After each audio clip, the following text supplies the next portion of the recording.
What's going on, guys? I'm Be-Moor, and this video is a response to a comment that two comments that were left on my last video. If you haven't seen my last video, right there, it's right there. You should check it out. It's why the PlayStation 4 exclusive Marvel Spider-Man PS4 game will be better than Spider-Man 2. So, some comments were left, two comments to be exact, and that really made me go, I need to talk about this because I need to. This comment is very long, so prepare yourself. Strap in for this long paragraph. It's not that long, but it is a little long. Well, I'm going to read it. This is from Junior Swizzy. He says, I think people understand your message because it is hammered away in all of your videos that we shouldn't blindly be optimistic for Spider-Man PS4 because that is foolish. But being heavily pessimistic about a judgment of the game based on about 9 minutes of gameplay footage without actually playing the game is just as foolish. For some reason, it just becomes polarizing. You're either an Evan Falarka or Venom 2 Million on the Spider-Man PS4 spectrum.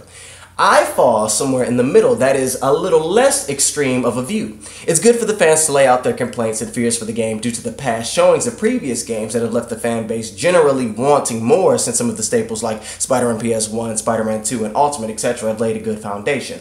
But I get the feeling that you fear Insomniac is not going to add their own touches and innovations to Spider-Man games as a whole instead of making a hodgepodge consisting of what made past games good. Insomniac, from what they've shown from their previous titles, Ratchet & Clank, Spyro, and more, is that they know how to make games fun for the player whilst still innovating and making a game their own, because these are original IPs. Rambling on about hypotheticals based off of what little we've seen is superfluous criticism. If the game is good, it will garner the attention it deserves. Sony marketing will make sure of that. If the game is bad or a letdown, then oh well, that is the way it is. Continuously harping on a lack of wow factor delivered within 9 minutes of true overall gameplay is not constructive. The game will develop whether we meticulously point out every gripe or not. That comment made me go,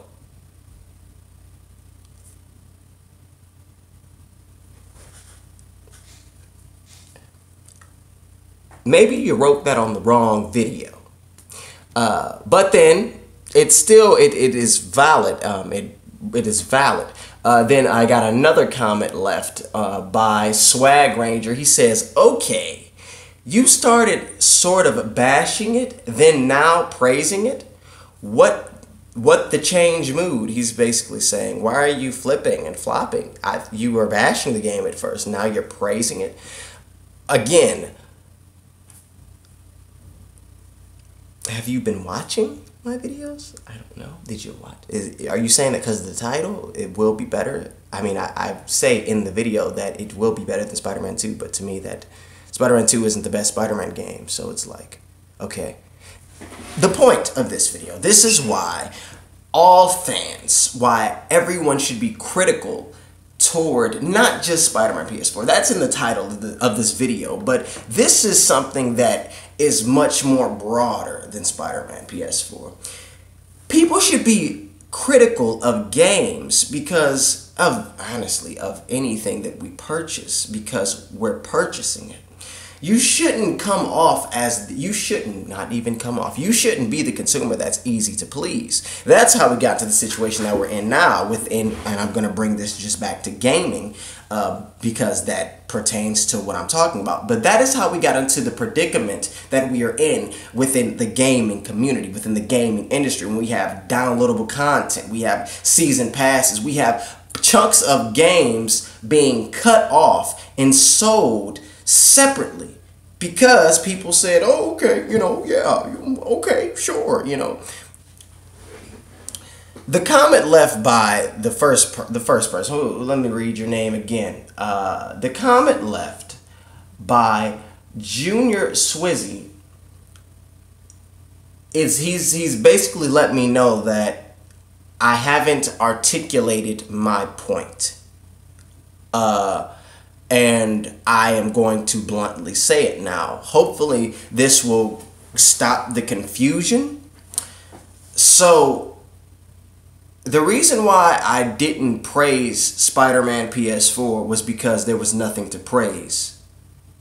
The reason why I don't praise Spider-Man PS4 is because there is nothing to praise.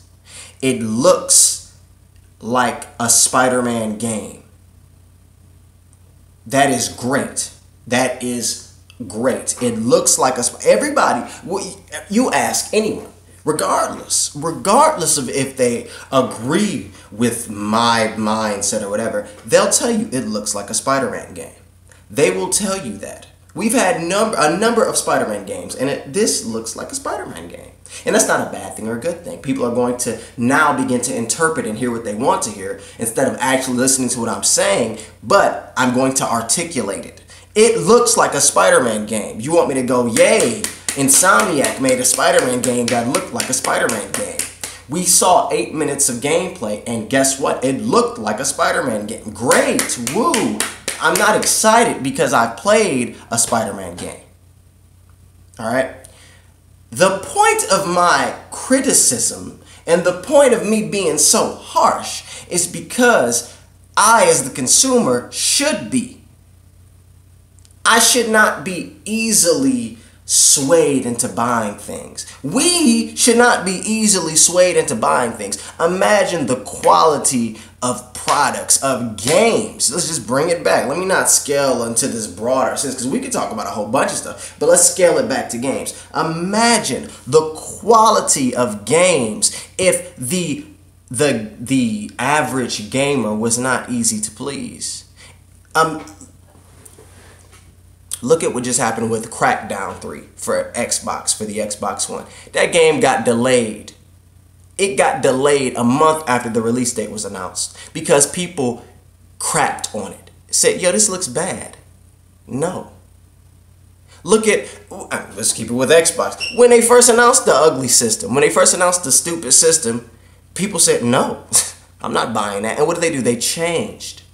Now imagine if in the very beginning, when DLC was announced for Halo, when DLC was announced for Call of Duty, if everybody went, what is that? I'm not buying it? No. Do you think DLC would still be here? No, it would not. Imagine if when games were shown, people actually, and this does happen, Crackdown is the example, but imagine if when games were shown and they show gameplay or a trailer for something, and then people say, so what about the game? And they say, oh, we're not talking about that right now. We're not talking, which is the most mind-blowing thing to me, that you announce something and then say, oh, we're not talking about it. We just showed it. We just announced it. We're not really going into things like that. Now imagine if the consumer said, well, if you're not going to talk about it, then why are you showing it? I don't care. I'm not buying it. Imagine if the consumer actually took the power that they had. If we took our power, imagine what the state of the gaming industry would be. Imagine if Insomniac shows some gameplay that's 8 minutes and there's nothing new and everybody goes, yeah, all right, that was cool. Now, what's something else? What's something about this game that will make me as a consumer want to buy it? What would make me want to play this Spider-Man game over the old Spider-Man games, beside the fact that this is just coming out in 2018.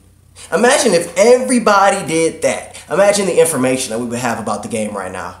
Imagine where the game would be right now. Imagine that. Imagine if people downright said, yo, I don't like the costume.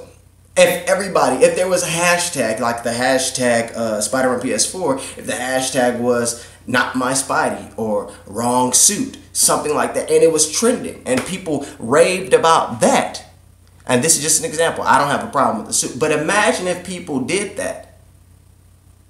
Insomniac would change it because it's all about money. The consumer is the ones that allow the developers and publishers to do what they want.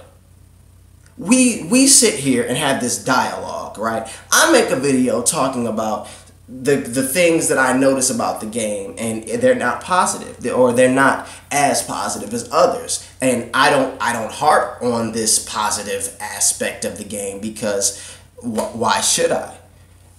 And then not Insomniac. They're not the ones that are giving me information. The developers of the games aren't the ones that are giving me information to help me understand, to clarify. The people making the game aren't the ones changing. The people making the game aren't the ones saying, no, listen. The people getting paid to make the game aren't the ones doing that. The people paying for a product that is not done are the ones doing that. Now that doesn't make sense. That doesn't make sense. Imagine where we would be if the consumer was not easily swayed, not easily impressed. Imagine we would have a whole bunch of information. A whole bunch of information. We could actually have a conversation about the game. But no, everybody's easily impressed. We got this one trailer that looked like The Amazing Spider-Man 2 last year, and I said that, and everybody was like, "Yo, my God, it looks great." No, what? Like God of War, that looked great. That looked amazing. Spider-Man, it was just a trailer.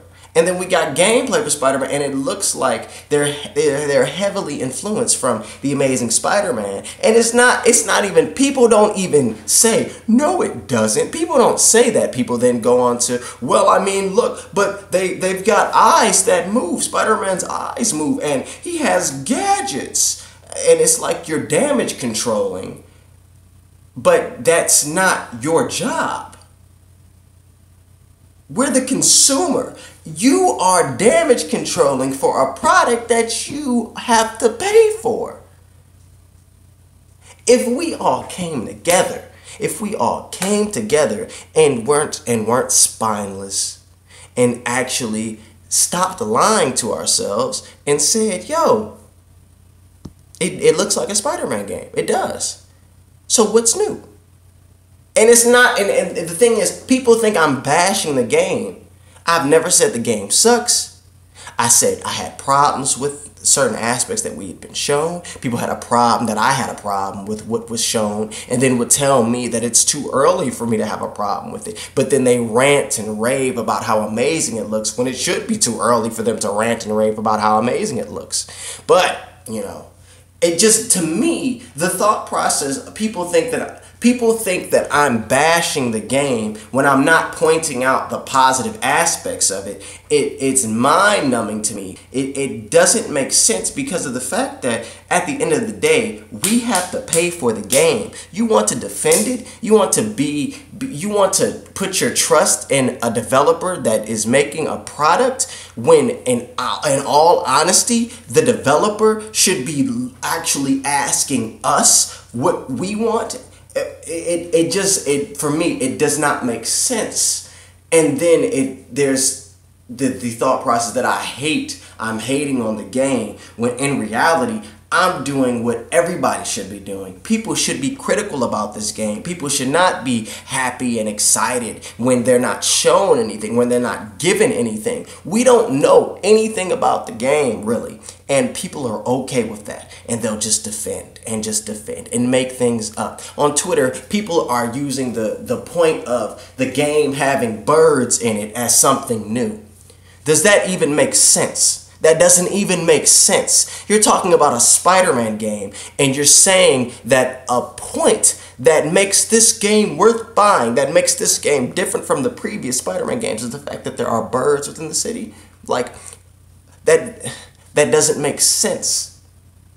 We, as a community, should honestly be saying, hey, Insomniac, what else is there to the game? Okay, yeah, I see what you've shown me. I want more.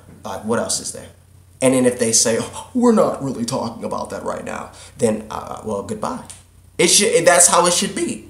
We shouldn't have a culture where we allow the developers and publishers to do what they want. We are the ones that give them the financial substance to even exist. So you're saying that the point of my videos is to cast a judgment at the game, cast a negative judgment at the game, And another point is to not to be blindly optimistic, when the true point of everything that I'm saying is I want more. And everybody else is saying, oh no, this is fine. You understand now? This is why people need to be critical. We should all be critical toward these developers and publishers.